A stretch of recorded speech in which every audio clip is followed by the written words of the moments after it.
مشاهدينا مساء الخير واهلا بكم معانا وسهره جديده وهي مسهرني واول يوم من ايام العام الجديد عام 2023. سنه جديده يعني تفاؤل، يعني احلام عايزين نحققها. ومفيش شك ان اذا ما كانش فيه احلام وطموحات لكل الناس ما كانش فيه حاجه في العالم اتحققت، وكناش نشوف الانجازات اللي بتحصل كل ثانية وحاجات ما كناش نتوقعها على مستوى العالم. إذا الأحلام موجودة وتحقيقها ممكن يكون مش سهل، لكن ممكن يتحقق ولو على مدار سنين. فإذا كان كل واحد فينا عنده هدف وعنده حلم فلابد إن هو يبتدي يشتغل على نفسه. طبعا كلامنا ده بندي فيه دعوة للتفاؤل والأمل لشبابنا والمستقبل طبعا ليهم، وإن شاء الله يحققوا كل اللي بيتمنوه. فبنقول إن شاء الله السنة دي نحقق اللي إحنا معرفناش نحققه السنة اللي فاتت، وإن شاء الله يكون عام تحقيق الأحلام. برحب بزميلتي وصديقتي إيمان مؤنس. أهلا بيك يا إيمان. أهلا بيك يا أمنا. وأول يوم كده بالظبط كده أول يوم. إن شاء الله ما دام شفتك هتبقى سنة حلوة. يا رب تكون سنة سعيدة مع أول يوم في السنة الجديدة، وإحنا بنقدم فيها مسهرني. فكرنا نقدم لكم إيه؟ فكرنا نتكلم عن الهدف والحلم. ازاي يكون عندك هدف وتحققه، وازاي يكون عندك حلم. والاحلام كلها مشروعه يا جماعه، كل واحد بيبدا بحلم وفي ما بيجتهدش عشان يحققه، وفي بيصر انه يحققه، وكلها راجعه للاراده. ففي حلقتنا النهارده هنتكلم عن الهدف والحلم والاراده. تمام. إيمان، يعني تسمحي لي قبل ما نبدا حلقتنا او نتكلم يعني على المستوى العام، ايه الهدف اللي ان شاء الله حطاه السنه دي كده او نفسك ان شاء الله تحققيه في 2023؟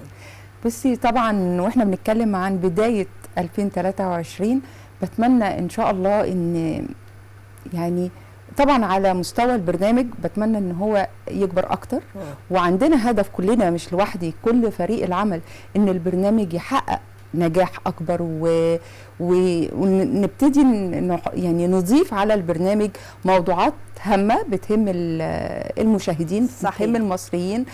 كلنا بنبذل جهدنا علشان خاطر نقدم البرنامج في احسن صوره. ده على مستوى العمل. في مستوى بقى طبعا حياتي الشخصيه، بتمنى ان شاء الله ان ولادي ليهم بيتفوقوا، واحلامي كلها لولادي انهم يعرفوا يحققوا طموحاتهم، يعرفوا يحققوا احلامهم. يمكن بحاول، كل واحد عنده خبره في حياته، احنا بنبقى خبراتنا خلاص سنين فاتت، بتحاولي يا يمنى انك انت تغرسيها في ولادك. ازاي يكون عندك هدف، ازاي تكون عندك حلم، ازاي تقدر كل واحد فيكم، مفيش حاجه اسمها مستحيل. بتكلميني عن الهدف والوصول للهدف ايا كان الصعوبات اللي بتواجه. يعني افتكرت يوسف وهبي، يوسف بيك وهبي. كان يمكن هحكي ببساطة كده ملخص ليوسف وهبي. يوسف وهبي أول ما بدأ كان هو ابن زوات طبعا، وبابا كان باشا وكان ثري جدا، لكن كان عنده حلم من وهو صغير، وهو لسه 10 سنين كان عنده حلم المسرح، كان عاشق للفن. شوفي الصعوبات اللي واجهها هذا العملاق الفنان الكبير يوسف وهبي، شوفي قد ايه هو كان مصمم ان هو يحقق حلمه. على الرغم طبعا انت عارفه في الوقت ده طبعا احنا بنتكلم عن 1919 1920. صحيح. كان مبدأ الفنان لسه يعني كانوا مسمينه مشخصاتي. بالظبط كده. على الرغم من كده هو يعني عارض باباه وسافر على نفقته الخاصه، اللي هي كان واخد الاسوره من الداده الخاصه بيه، خلاها تبيعها اسوره الذهب، اسمها كانت داده رقيه. وسافر هو وصديق مشواره الفني محمد كريم، المخرج الكبير طبعا محمد كريم، وكان بيشتغل هناك عامل بسيط. اشتغل في الاضاءه، اشتغل في الخشب، اشتغل كل حاجه، يعني كل حاجه بحيث ان هو تجيله فلوس ويدرس في المعهد، كان في ميلانو، وكمل دراسته وفعلا نجح ونزل مصر وبدأ مشوار نهضة المسرح، ودلوقتي هو رائد من رواد طبعا المسرح العربي. المسرح. فده يعني نموذج من النماذج اللي انا ببقى فخوره جدا لما بقرا عنها ولما بشوفه، ويكون ولادي كمان معايا بحكي لهم عن القصه دي. يعني هي حتى اسمها مشوار المجد والدموع، لان كان فيها صعوبات لكن نجح ووصل طبعا كلنا دلوقتي يوسف بيك وهبي. طبعا انت استثنائي، مش زي الباقي، شايف بكره وباصص لبعيد. انت مش حاجه عاديه، النسخه الاصليه مفيش منها وضد التقليد.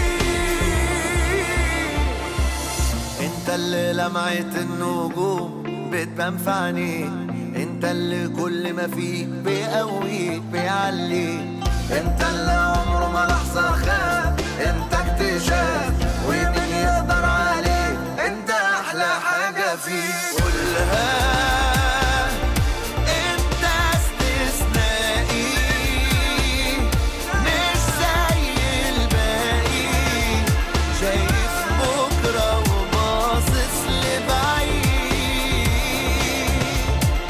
انت مش حاجه عاديه، النسخه الاصليه مفيش منها وضد التقليد. يعني احنا إذا كانت ايمان ادتنا مثل لعميد المسرح العربي يوسف وهبي، عايزين برضو لو احنا بصينا كده لابطالنا، ابطال اللي حصلوا على ميداليات في الاولمبيات العالميه وهم من ذوي الهمم، الحقيقه ده نوع برضو بيدينا دعوه للتفاؤل، ان احنا نعرف امكانياتنا ونشتغل عليها ونتحدى نفسنا ونتحدى ظروفنا. ده الحقيقه يعني بيخليني كمان اتذكر، انا بشوف شباب كتير جدا ما بينتظرش ان هو الوظيفه او زي ما بنقول المير يا ايمان، بشوفهم بيعملوا مشاريع صغيره جدا وبيبتدوا بمشاريع صغيره جدا، والمشاريع دي بتكبر وبتكبر لغايه ممكن بعد كده المصنع او الورشه الصغيره بتبقى مصنع صغير وبعدين تبقى مصنع كبير. فالحقيقه احنا من خلال حلقتنا النهارده عايزين نقدم دعوه للتفاؤل، ودعوه ان احنا ما نقفش عند حد معين نقول لا انا اكتفيت، طالما عندي حلم احققه. بالظبط. ويمكن احنا هنتطرق لموضوع الفن شويه. يعني الفنان دايما عنده طموح، وياما شفنا فنانين صغيرين بدأوا بأدوار صغيرة جدا وكان ممكن يحبطوا ويقولوا لا انا مش يعني هفضل دوري، لكن كملوا وما يعني ما فيش يأس يا إيمان، ما كانش عندهم يأس وأصبحوا كبار النجوم، ونذكر كتير كتير يعني على رأسهم الزعيم عادل إمام لما بدأ كأدوار صغيرة جدا وبعد كده أصبح الزعيم. يعني الزعيم بالظبط. محمد هنيدي، نذكر يعني أحمد السقا، كل دول وهم طبعا رموز من رموز الفن العربي والقوة الناعمة بتاعتنا، إلا إن هم ما فيش حد بيبدأ كبير أبدا يا إيمان. وده هيرجعنا لنجوم زمن الفن الجميل. أيوة. اللي تحدوا كل الصعوبات في وقت كان فيه كلمة الفن صعبة جدا. هنرجع طبعا نشوف البطل الثاني، بنتكلم عن مثلا نجم الكوميديا العبقري عبد السلام النابلسي. يعني هو كده حاجة لوحده، مدرسة، وما كانش بطل، هو كان بطولة تانية لكن كان بتقوم عليه افلام، وكان بطل الاول دايما هو بيجذب الانظار من البطل الاول. يعني طبعا احنا نفتكر سلسله من الافلام الكوميديه الجميله اللي عملها الفنان الكبير عبد السلام النابلسي. نذكر كمان اسماعيل ياسين. عايزين نقول ان يعني اسماعيل ياسين مش شرط ان هو نقول في البدايه كان عايز يبقى مطرب، وللأسف طبعا هو يعني كصوت ما ينفعش للطرب. هو كان طبعا بيدي أو بيؤدي المونولوج في الكازينوهات وقتها، وبعد كده طبعا بقى يعني أكبر نجم كوميدي وسلسلة أفلام باسمه، وأصبح إسماعيل ياسين. لكن ده احنا بنقول بقى هو عارف ان دي مش حتته زي ما بنقول يا ايمان، يعني مش هو ده المجال. انا عايزه ابقى مطرب بس صوتي وحش، طب ازاي يعني؟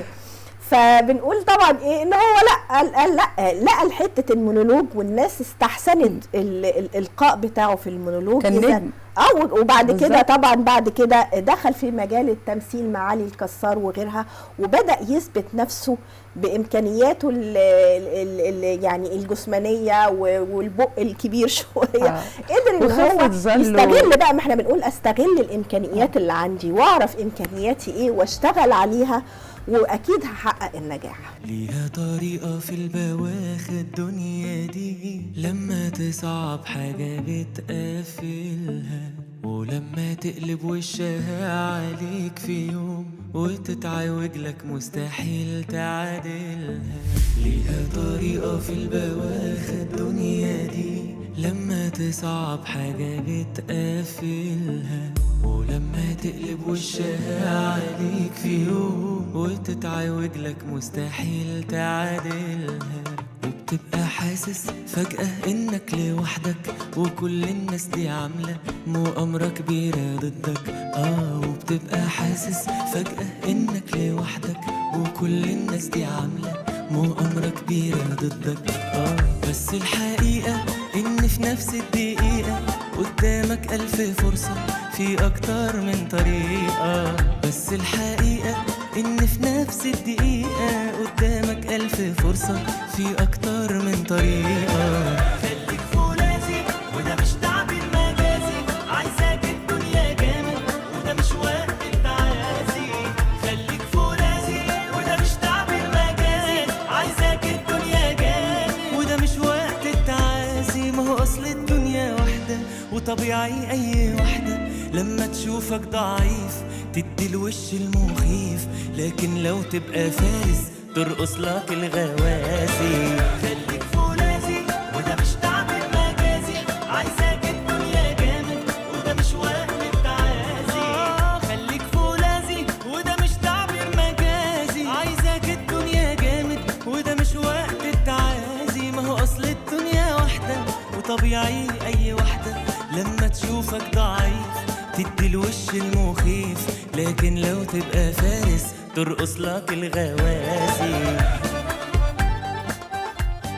طبعا يعني واحنا بنتكلم عن نجوم ونجمات زمن الفن الجميل وعن الطموحات وازاي اعرف امكانياتي انا ممكن اكون ايه، لازم اتوقف عند زينات صدقي. زينات صدقي العبقريه الجميله الممثله خفيفه الظل اللي يعني طبعا الكوميديا كلها والجمال كله.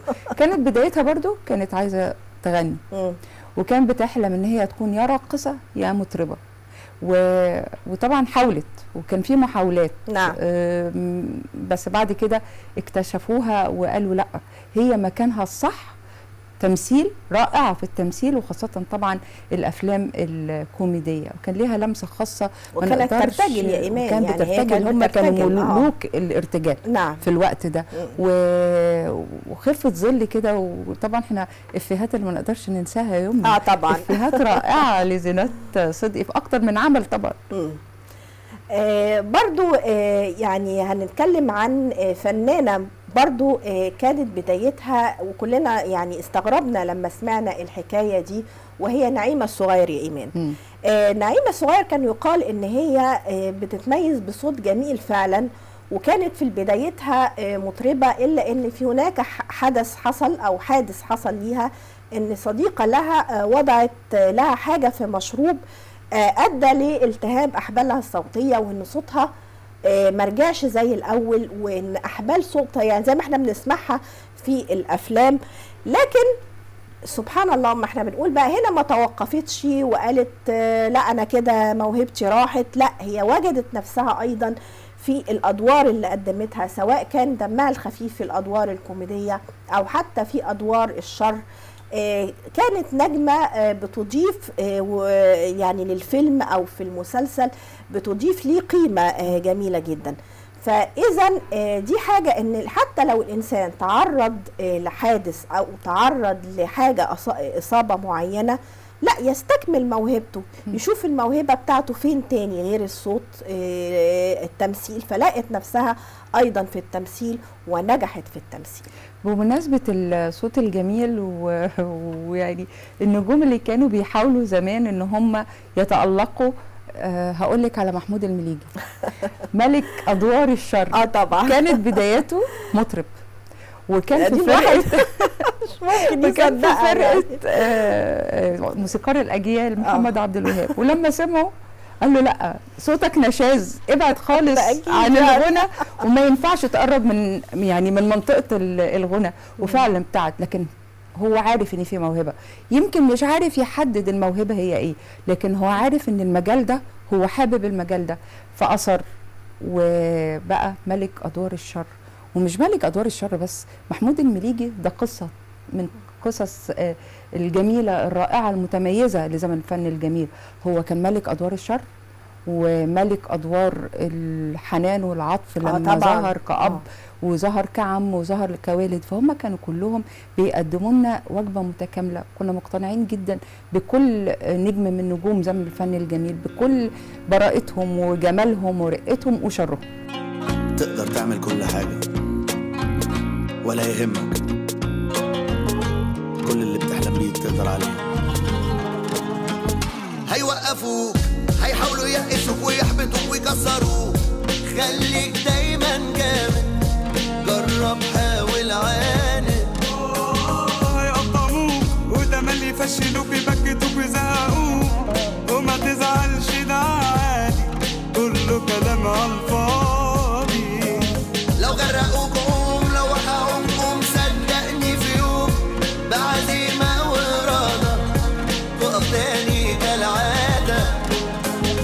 في جواك سوبرمان، أحلامك بالإمكان، وعشان أنت بطل من جواك في حلم بيستناك.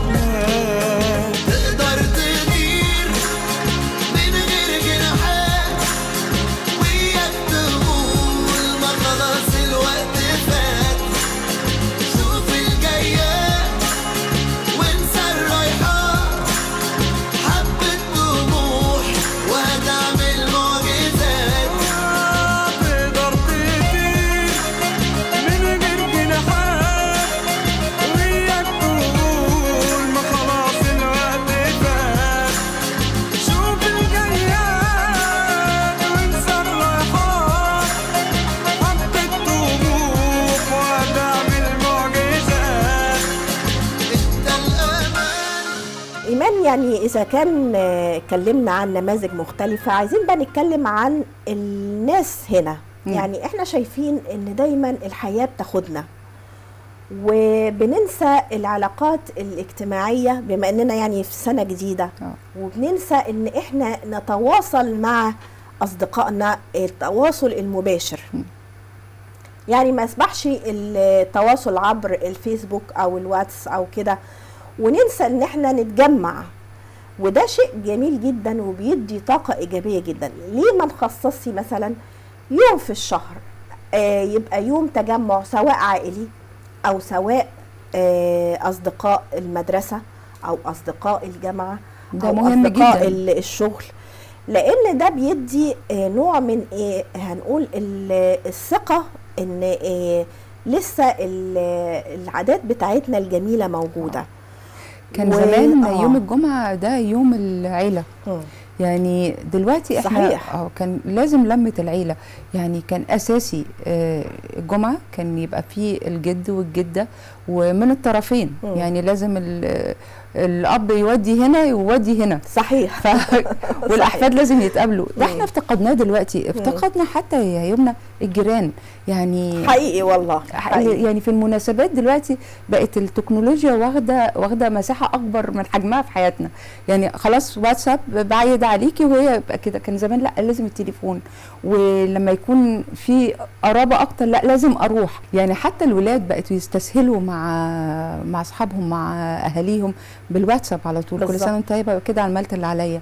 دي بتفقد لذه التواصل. ايمان، يمكن انت قلتي الجيران للاسف اصبحوا كمان في مكان واحد في عماره واحده، لكن ما بيعرفوش بعض. ولما بيلاقوا بعض حتى بيتقابلوا في السلم او الاسانسير ما بيقولوش حتى سلام عليكم. ودي ظاهرة غريبة جدا مش على مجتمعنا. المجتمع المصري كان زمان بنشوف في الأفلام وأيامنا أيام يعني عائلتنا العيلة حد بيبقى في العيان أو تعبان في العمارة أو كده الكل كان بيبقى موجود، البيوت كانت مفتوحة، في صلة اجتماعية جميلة جدا. فكل دي حاجات نفسنا ترجع في السنة دي ونرجع القيم الجميلة اللي احنا افتقدناها.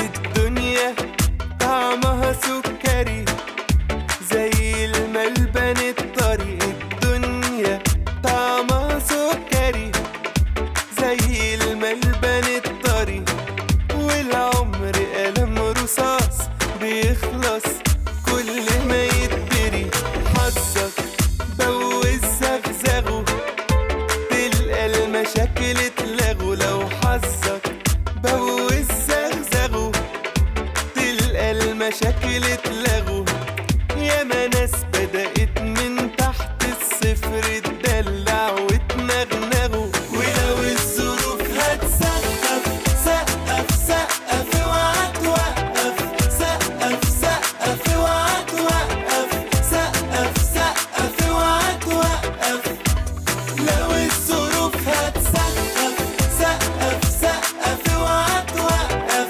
سقف سقف اوعى توقف، سقف سقف اوعى توقف. مشاهدينا وفي ختام حلقتنا النهارده من يام سهرني و2023 واول يوم فيها، حبينا ان احنا نقدم لكم دعوه للتفاؤل ودعوه للامل ودعوه ان احنا دايما نكون قلبنا على قلب بعض ونرجع قيمنا الجميله اللي افتقدناها اللي بتساعدنا على متاعب الحياه. ودايما اللي عنده امل وعنده هدف هيحققه، اكيد هيحققه، بس بايه؟ بالصبر والايمان، وطبعا الاشتغال على النفس دي اهم حاجه. مره تانية بقول لكم كل سنه وانتم طيبين، ويا رب دايما في صحه وسعاده وخير ورخاء، ومصر كلها بخير وسلام ان شاء الله وايمان. كل سنه وانت طيبه مره تانية. كل سنه وانت طيبه يا يمنى، كل سنه وحضراتكم بالف خير، ونتمنى دايما زي يمنى ما قالت، ويمكن اللي بنحاول كنا نتكلم عنه في الحلقه دي في اول يوم في السنه الجديده، عيش بالامل، خلي عندك اراده، خلي عندك هدف، خلي عندك حلم هيتحقق ان شاء الله، لكن كله بالرضا وبالسعاده، وتكون سنة سعيدة علينا كلنا وعلى مصر وعلى العالم كله. كل سنة وانتم طيبين، ولقاء جديد متجدد دائما ويا مسهرني.